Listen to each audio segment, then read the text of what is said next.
पालघर जिल्ह्यातील वाडा शहरातून एक धक्कादायक आणि चिंताजनक घटना समोर आली आहे। वाडा नगरपंचायत निवडणुकीच्या निकालानंतर भाजपच्या विजयी नगरसेवकांची मिरवणूक काढण्यात आली होती। मात्र या मिरवणुकीदरम्यान सीएनजी गाडी समोर फटाके फोडण्यास विरोध करणाऱ्या 2 महिलांना बेदम मारहाण झाल्याचा आरोप करण्यात आला आहे। ही घटना काल दुपारी वाडा शहरात घडली असून या घटनेमुळे परिसरात एकच खळबळ उडाली आहे। जखमी महिला हर्षली पाटील आणि भूषणा पाटील यांच्यावर सध्या वाडा ग्रामीण रुग्णालयात उपचार सुरू आहेत। महिलांच्या म्हणण्यानुसार अद्याप एफआयआर दाखल करण्यात आली नाही, त्यामुळे पोलीस प्रशासनावरही गंभीर प्रश्नचिन्ह उपस्थित होत आहे। पीडित महिलांनी दिलेल्या माहितीनुसार विजयी नगरसेवक तेजस पाटील यांची मिरवणूक त्यांच्या घरासमोर आली होती। यावेळी त्यांच्या सीएनजी गाडीसमोर फटाक्यांची माळ फोडण्यात येत होती।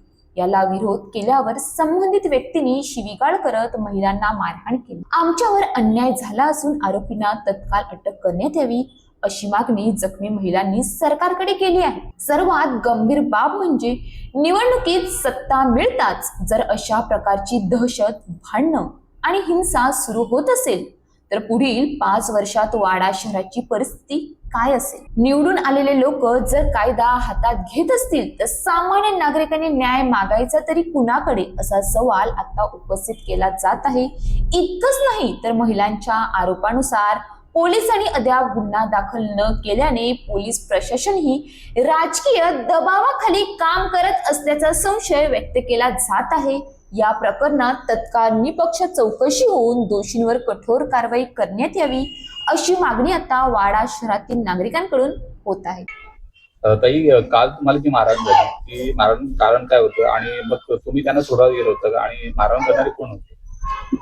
ज्यावेळेस निवडणुकीतून गेली उमेदवार त्यांच्या जोडीला नव्हता तरी पण मिरवणूक तिकडे गेली होती। जेव्हा मी अंगणातच होती, आमच्या भांडणाचा आवाज आला म्हणून मी धावत गेली काय झालंय म्हणून ते चेक करायला।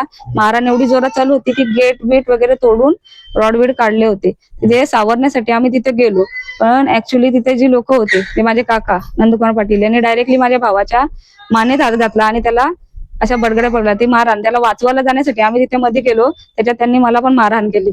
सुनंदा तरे यांना पण रॉड लागत होता तर मी त्यांना सांगितलं भांडू नका, बाहेर जा, तर त्यांनी पण मला मारहाण केली। 2 वेळा माझ्या अंगावर धावून आली आणि एकदा मला मारला पण। वाचवण्यासाठी जाऊन पण आम्हाला जर लेडीज लोकांना मारहाण करत असतील मग देश कुठे सुरक्षित आहे?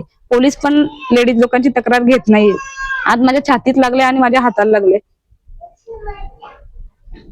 काय मागणी तुमची सरकारकडे? सरकारकडे हीच मागणी आहे की जर तुम्ही जर आजचा उमेदवार जर निवडून येतो तोच जर येऊन मारहाण करतो त्याचे जोडीला जे असणारे, तर हा 5 वर्ष अजून आपल्याला पुढे जायचंय। काय सरकार करणार आहे? जर निवडून तुम्ही यासाठी आणून देता का लेडीजवर हात उचला? तिकडे माणसं जेंट्स होते त्यांच्यावर पण नाही तुम्ही हे केला, मग लेडीजवर हात उचलताय तुम्ही हे आम्हाला हे गुन्हेगार आहेत ना ते पोलीस स्टेशनला पाहिजेत आम्हाला। नेहमी कोण नाही येणार आहे? ताई, काल तुम्हाला जी दुपारी मारहाण झाली, मारहाण करणारे कोण होते आणि मारहाण करण्याचं कारण काय? ते निवडणूक आली तेव्हा तेजस पाटील यांची निवडणूक आली, त्यांनी आमच्या गाडीजवळ फटाकड्याची माळ टाकली। त्यांना मी फक्त सांगितलं की तुम्ही इथे फटाकडे नका वाजवू, आमची गाडी जर उपरली तर तुम्ही भरून नाही देणार, तर माल थोडी पुढे वाजवा। त्यांच्या मुलांनी मंदार पाटील यांनी शिवीगाळ केली आणि ती शिवीगाळ केल्यानंतर लगेच ते भांडायला आमच्या गेटवरती सगळे त्यांच्या जोडीला होते। नंदू पाटील, गुरुनाथ तरे आणि उमेश मोरे, संदीप पाटील आणि मंदार पाटील आमच्या गेटवरती आले आणि आम्हाला मारहाण करायला लागले। आता कुठपर्यंत तुम्हाला मारहाण झाली? मला उमेश मोरे यांनी पोटात बुक्की मारली आणि नंदू यांनी माझे हात ओढून, मंदार पाटील यांनी संदीप पाटीलने माझी साडी ओढली आणि मला गेटवरती जोरात लोटून दिली। त्याच्यामुळे मी खाली पडल्यानंतर मी बेशुद्ध झाली, नंतर मला काहीच समजलं नाही।